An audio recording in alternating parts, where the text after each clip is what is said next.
नमस्कार दोस्तों, चलिए जानते हैं हरियाणा की 50 फटाफट बड़ी खबरों को सिर्फ 10 मिनट में। लेकिन उससे पहले यह वीडियो आप किस जगह से देख रहे हैं हमें कमेंट में जरूर बताएं। हरियाणा सरकार ने तंबाकू उत्पादों पर बड़ा फैसला लिया है। पूरे राज्य में 1 साल के लिए तंबाकू उत्पादों पर प्रतिबंध लगाया गया है। स्वास्थ्य विभाग का मानना है कि इससे लोगों को नशे की लत से छुटकारा मिलेगा और युवा पीढ़ी को बचाया जा सकेगा। हरियाणा के किसानों के लिए राहत भरी खबर है। धान की एमएसपी में बढ़ोतरी कर दी गई है और खरीद प्रक्रिया जल्द शुरू होगी। किसान संगठनों ने इस फैसले का स्वागत किया है क्योंकि इससे उन्हें फसल का उचित मूल्य मिलेगा। सरकार ने एजेंसियों को तैयार रहने के निर्देश दिए हैं। हिसार में हरियाणा का पहला एयर शो आयोजित होने जा रहा है। कल इसका उद्घाटन होगा और आज अंतिम रिहर्सल की जा रही है। इस शो में वायुसेना के जाबांज अपनी ताकत का प्रदर्शन करेंगे। लोग इस ऐतिहासिक आयोजन को देखने के लिए काफी उत्साहित हैं। हरियाणा के पीएम श्री स्कूलों को शिक्षा का नया युग बताया जा रहा है। यहाँ आधुनिक तकनीक और नए तरीके से पढ़ाई कराई जाएगी। सरकार का दावा है कि इन स्कूलों से बच्चों का भविष्य बेहतर बनेगा। ग्रामीण और शहरी दोनों क्षेत्रों में इनका विस्तार किया जा रहा है। हरियाणा में पूर्व मंत्री अनिल विज पर जांच रिपोर्ट बदलवाने का गंभीर आरोप लगा है। इस मामले को लेकर हाई कोर्ट ने सरकार से जवाब मांगा है और नोटिस जारी किया है। अब देखना होगा कि राज्य सरकार इस पर क्या पक्ष रखती है, क्योंकि मामला सीधे न्यायपालिका की नजर में आ गया है। रेवाड़ी में यूजी दाखिले का पोर्टल बंद हो गया है, लेकिन अभी तक 30% सीटें खाली रह गई हैं। छात्रों और अभिभावकों में चिंता बढ़ रही है कि सीटें भरेंगी या नहीं। कॉलेज प्रशासन भी इस स्थिति से परेशान है और समाधान तलाशने में जुटा है। हरियाणा में रोजगार के इंतजार में बैठे युवाओं के लिए बड़ी खुशखबरी आई है। सीएम नायब सैनी ने 1003 श्रेणियों में भर्ती पर मुहर लगा दी है। करीब 6377 युवाओं को ज्वाइनिंग लेटर मिलने वाले हैं, जिससे उनके सपनों को नई उड़ान मिलेगी और बेरोजगारी कम होगी।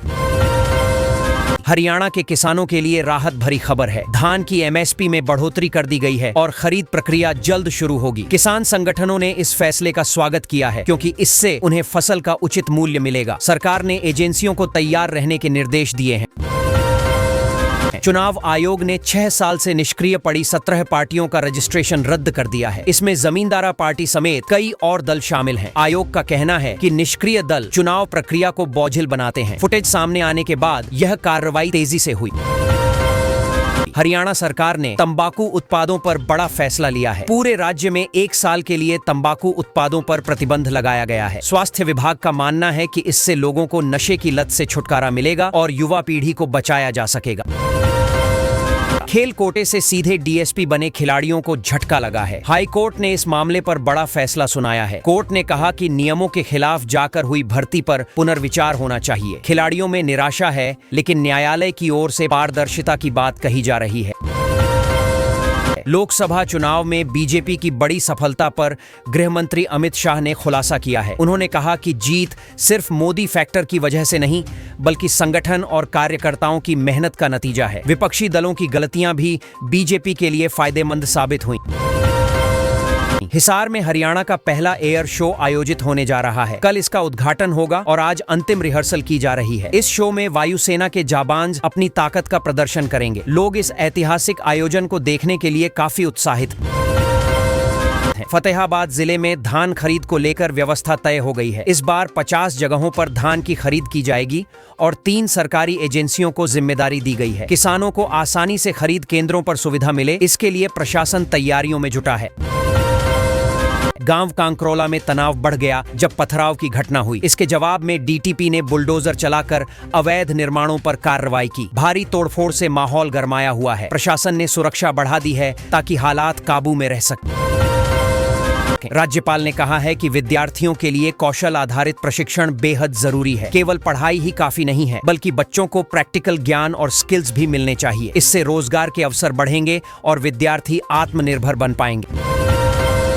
हरियाणा के शिक्षा मंत्री महिपाल ढांडा की फ्रांस यात्रा के दौरान तबीयत अचानक बिगड़ गई। उन्हें कई दिनों तक अस्पताल में भर्ती रहना पड़ा। फिलहाल उनकी हालत स्थिर बताई जा रही है। यह खबर सुनकर समर्थकों और कार्यकर्ताओं में चिंता बढ़ गई थी। फरीदाबाद के सूरजकुंड में इस बार दिवाली मेले की एंट्री फीस बदल दी गई है। पहले 30 रुपए में एंट्री मिलती थी, लेकिन अब टिकट 100 रुपए का होगा। लोग इसे लेकर मिलीजुली प्रतिक्रिया दे रहे हैं। हालांकि मेले में आकर्षण पहले से ज्यादा बढ़ाया गया है। पानीपत में ब्राह्मण महासंघ ने अपनी कार्यकारिणी की तीसरी सूची जारी कर दी है। संगठन के भीतर नई नियुक्तियों को लेकर उत्साह है। यह कदम आने वाले समय में महासंघ की मजबूती और एकजुटता के लिए अहम माना जा रहा है। करनाल में लगातार लिंगानुपात घट रहा है। प्रशासन को अवैध भ्रूण लिंग जांच केंद्रों पर अंकुश लगाने में सफलता नहीं मिल रही। सरकार की तमाम कोशिशों के बावजूद हालात सुधर नहीं रहे। यह चिंता का बड़ा विषय बनता जा रहा है। हरियाणा के पीएम श्री स्कूलों को शिक्षा का नया युग बताया जा रहा है। यहाँ आधुनिक तकनीक और नए तरीके से पढ़ाई कराई जाएगी। सरकार का दावा है कि इन स्कूलों से बच्चों का भविष्य बेहतर बनेगा। ग्रामीण और शहरी दोनों क्षेत्रों में इनका विस्तार किया जा रहा है। 25 सितंबर को स्वच्छता अभियान चलाया जाएगा। यह घोषणा अभिनव सिवाच ने की है। अभियान का मकसद लोगों में स्वच्छता के प्रति जागरूकता फैलाना और समाज को साफ सुथरा बनाना है। कई संस्थाओं और स्वयंसेवकों को इसमें शामिल किया जाएगा। मुख्यमंत्री कार्यालय में अब सेवानिवृत्त अधिकारियों को भी तैनात करने की योजना बनाई गई है। सरकार का मानना है कि उनका अनुभव राज्य के प्रशासन में मदद करेगा। हालांकि इस फैसले पर कुछ लोग सवाल भी उठा रहे हैं कि युवा अधिकारियों को अवसर क्यों न दिए जाएं। हरियाणा सरकार ने डॉक्टरों की खराब हैंडराइटिंग की समस्या का हल निकाला है। अब दवाओं के नाम स्लिप पर कैपिटल लेटर में लिखे जाएंगे। आदेश जारी कर दिया गया है ताकि मरीजों और फार्मासिस्ट को दिक्कत न हो और गलत दवा न मिले। गुरुग्राम में बिल्डर के ऑफिस पर नकाबपोश बंदूकधारियों ने हमला कर दिया। उन्होंने ताबड़तोड़ गोलियां चलाईं, जिससे इलाके में दहशत फैल गई। पुलिस ने मामला दर्ज कर जांच शुरू कर दी है। लोगों में डर का माहौल है और सुरक्षा सवालों में घिर गई है। गुरुग्राम में बिल्डर ऑफिस पर हुई गोलीबारी में करीब 30 गोलियां दागी गईं। कहा जा रहा है कि दीपक नांदल नाम का अपराधी यहां नया खौफ बन रहा है। पुलिस उसके नेटवर्क को पकड़ने की कोशिश कर रही है। शहर में लोग भयभीत हैं। गुरुग्राम में कायाकल्प की टीम ने अस्पतालों का दौरा किया। टीम ने सफाई, सुविधाओं और व्यवस्थाओं की बारीकी से जांच की। अधिकारियों को कमियों को दूर करने के निर्देश दिए गए। यह द्वारा स्वास्थ्य सेवाओं की गुणवत्ता को बेहतर बनाने की दिशा में किया गया है। गुरुग्राम में खाने के पैसे मांगना एक होटल मालिक को भारी पड़ गया। कुछ युवकों ने उसे लात घूंसे और डंडों से पीट दिया। पुलिस ने तुरंत कार्रवाई कर 3 आरोपियों को गिरफ्तार कर लिया। इस घटना से लोगों में गुस्सा और चिंता दोनों है। गुरुग्राम के कांकरोला क्षेत्र में बने 12 अवैध गोदामों को प्रशासन ने गिरा दिया। बुलडोजर चलाकर अवैध निर्माण ध्वस्त किए गए। यह कार्रवाई कानून व्यवस्था और मास्टर प्लान को लागू करने के लिए की गई है। स्थानीय लोग इस पर मिलीजुली प्रतिक्रिया दे रहे हैं। गुरुग्राम के बजखेड़ा क्षेत्र में सरकारी भूमि पर कब्जा कर बनाए गए अवैध निर्माणों को ध्वस्त कर दिया गया है। प्रशासन ने सख्त रुख अपनाया है। बुलडोजर कार्रवाई से लोगों में हड़कंप मच गया। सरकार ने कहा कि किसी भी अवैध कब्जे को बख्शा नहीं जाएगा। हरियाणा में मानसून की विदाई हो चुकी है। अब मौसम बदलने की उम्मीद जताई जा रही है। किसानों और आम जनता को इससे राहत मिलेगी। मौसम विभाग ने कहा है कि अगले कुछ दिनों में ठंडी हवाएं चलने लगेंगी और गर्मी से राहत मिलेगी। हरियाणा के कॉलेजों में अब वीटा बूथ लगाए जाएंगे। यहाँ छात्रों और स्टाफ को डेयरी उत्पाद आसानी से मिल सकेंगे। यह कदम पोषण और सुविधा दोनों के लिहाज से फायदेमंद साबित होगा। सरकार का लक्ष्य है कि हर कैंपस में यह सुविधा मिले। हरियाणा में पूर्व मंत्री अनिल विज पर जांच रिपोर्ट बदलवाने का गंभीर आरोप लगा है। इस मामले को लेकर हाई कोर्ट ने सरकार से जवाब मांगा है और नोटिस जारी किया है। अब देखना होगा कि राज्य सरकार इस पर क्या पक्ष रखती है, क्योंकि मामला सीधे न्यायपालिका की नजर में आ गया। रेवाड़ी में यूजी दाखिले का पोर्टल बंद हो गया है, लेकिन अभी तक 30% सीटें खाली रह गई हैं। छात्रों और अभिभावकों में चिंता बढ़ रही है कि सीटें भरेंगी या नहीं। कॉलेज प्रशासन भी इस स्थिति से परेशान है और समाधान तलाशने में जुटा है। हरियाणा में रोजगार के इंतजार में बैठे युवाओं के लिए बड़ी खुशखबरी आई है। सीएम नायब सैनी ने 103 श्रेणियों में भर्ती पर मुहर लगा दी है। करीब 6377 युवाओं को ज्वाइनिंग लेटर मिलने वाले हैं, जिससे उनके सपनों को नई उड़ान मिलेगी और बेरोजगारी कम होगी। चुनाव आयोग ने 6 साल से निष्क्रिय पड़ी 17 पार्टियों का रजिस्ट्रेशन रद्द कर दिया है। इसमें जमींदारा पार्टी समेत कई और दल शामिल हैं। आयोग का कहना है कि निष्क्रिय दल चुनाव प्रक्रिया को बोझिल बनाते हैं। फुटेज सामने आने के बाद यह कार्रवाई तेजी से हुई। खेल कोटे से सीधे डीएसपी बने खिलाड़ियों को झटका लगा है। हाई कोर्ट ने इस मामले पर बड़ा फैसला सुनाया है। कोर्ट ने कहा कि नियमों के खिलाफ जाकर हुई भर्ती पर पुनर्विचार होना चाहिए। खिलाड़ियों में निराशा है, लेकिन न्यायालय की ओर से पारदर्शिता की बात कही जा रही है। है। लोकसभा चुनाव में बीजेपी की बड़ी सफलता पर गृह मंत्री अमित शाह ने खुलासा किया है। उन्होंने कहा कि जीत सिर्फ मोदी फैक्टर की वजह से नहीं, बल्कि संगठन और कार्यकर्ताओं की मेहनत का नतीजा है। विपक्षी दलों की गलतियां भी बीजेपी के लिए फायदेमंद साबित हुई। फतेहाबाद जिले में धान खरीद को लेकर व्यवस्था तय हो गई है। इस बार 50 जगहों पर धान की खरीद की जाएगी और 3 सरकारी एजेंसियों को जिम्मेदारी दी गई है। किसानों को आसानी से खरीद केंद्रों पर सुविधा मिले, इसके लिए प्रशासन तैयारियों में जुटा है। गांव कांकरौला में तनाव बढ़ गया जब पथराव की घटना हुई। इसके जवाब में डीटीपी ने बुलडोजर चलाकर अवैध निर्माणों पर कार्रवाई की। भारी तोड़फोड़ से माहौल गरमाया हुआ है। प्रशासन ने सुरक्षा बढ़ा दी है ताकि हालात काबू में रह सके। राज्यपाल ने कहा है कि विद्यार्थियों के लिए कौशल आधारित प्रशिक्षण बेहद जरूरी है। केवल पढ़ाई ही काफी नहीं है, बल्कि बच्चों को प्रैक्टिकल ज्ञान और स्किल्स भी मिलने चाहिए। इससे रोजगार के अवसर बढ़ेंगे और विद्यार्थी आत्मनिर्भर बन पाएंगे। हरियाणा के शिक्षा मंत्री महिपाल ढांडा की फ्रांस यात्रा के दौरान तबीयत अचानक बिगड़ गई। उन्हें कई दिनों तक अस्पताल में भर्ती रहना पड़ा। फिलहाल उनकी हालत स्थिर बताई जा रही है। यह खबर सुनकर समर्थकों और कार्यकर्ताओं में चिंता बढ़ गई थी। फरीदाबाद के सूरजकुंड में इस बार दिवाली मेले की एंट्री फीस बदल दी गई है। पहले 30 रुपए में एंट्री मिलती थी, लेकिन अब टिकट 100 रुपए का होगा। लोग इसे लेकर मिलीजुली प्रतिक्रिया दे रहे हैं। हालांकि मेले में आकर्षण पहले से ज्यादा बढ़ाया गया है। पानीपत में ब्राह्मण महासंघ ने अपनी कार्यकारिणी की तीसरी सूची जारी कर दी है। संगठन के भीतर नई नियुक्तियों को लेकर उत्साह है। यह कदम आने वाले समय में महासंघ की मजबूती और एकजुटता के लिए अहम माना जा रहा है। करनाल में लगातार लिंगानुपात घट रहा है। प्रशासन को अवैध भ्रूण लिंग जांच केंद्रों पर अंकुश लगाने में सफलता नहीं मिल रही। सरकार की तमाम कोशिशों के बावजूद हालात सुधर नहीं रहे। यह चिंता का बड़ा विषय बनता जा रहा है।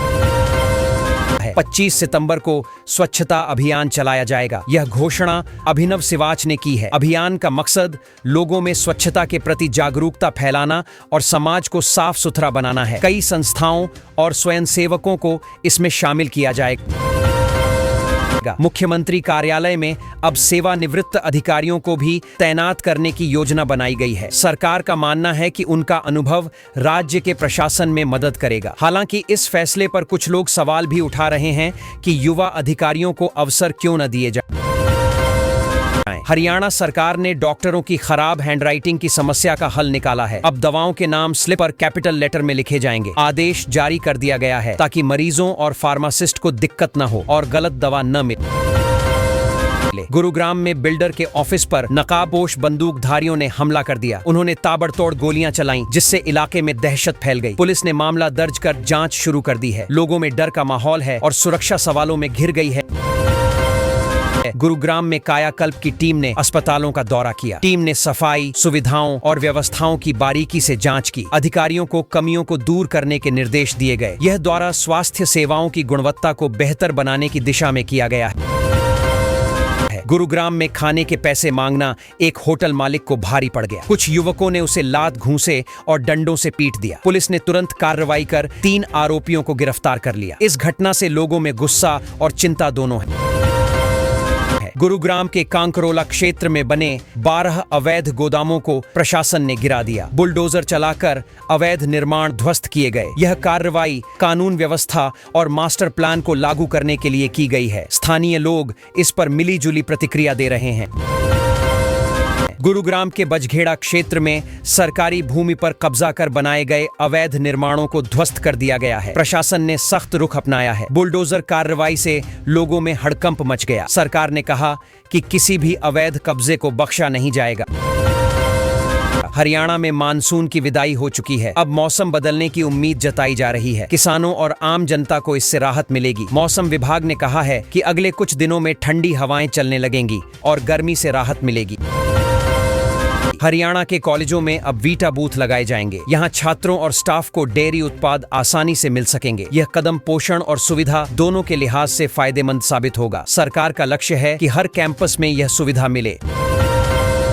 हरियाणा सरकार ने तंबाकू उत्पादों पर बड़ा फैसला लिया है। पूरे राज्य में 1 साल के लिए तंबाकू उत्पादों पर प्रतिबंध लगाया गया है। स्वास्थ्य विभाग का मानना है कि इससे लोगों को नशे की लत से छुटकारा मिलेगा और युवा पीढ़ी को बचाया जा सकेगा। हरियाणा के किसानों के लिए राहत भरी खबर है। धान की एमएसपी में बढ़ोतरी कर दी गई है और खरीद प्रक्रिया जल्द शुरू होगी। किसान संगठनों ने इस फैसले का स्वागत किया है क्योंकि इससे उन्हें फसल का उचित मूल्य मिलेगा। सरकार ने एजेंसियों को तैयार रहने के निर्देश दिए हैं। हिसार में हरियाणा का पहला एयर शो आयोजित होने जा रहा है। कल इसका उद्घाटन होगा और आज अंतिम रिहर्सल की जा रही है।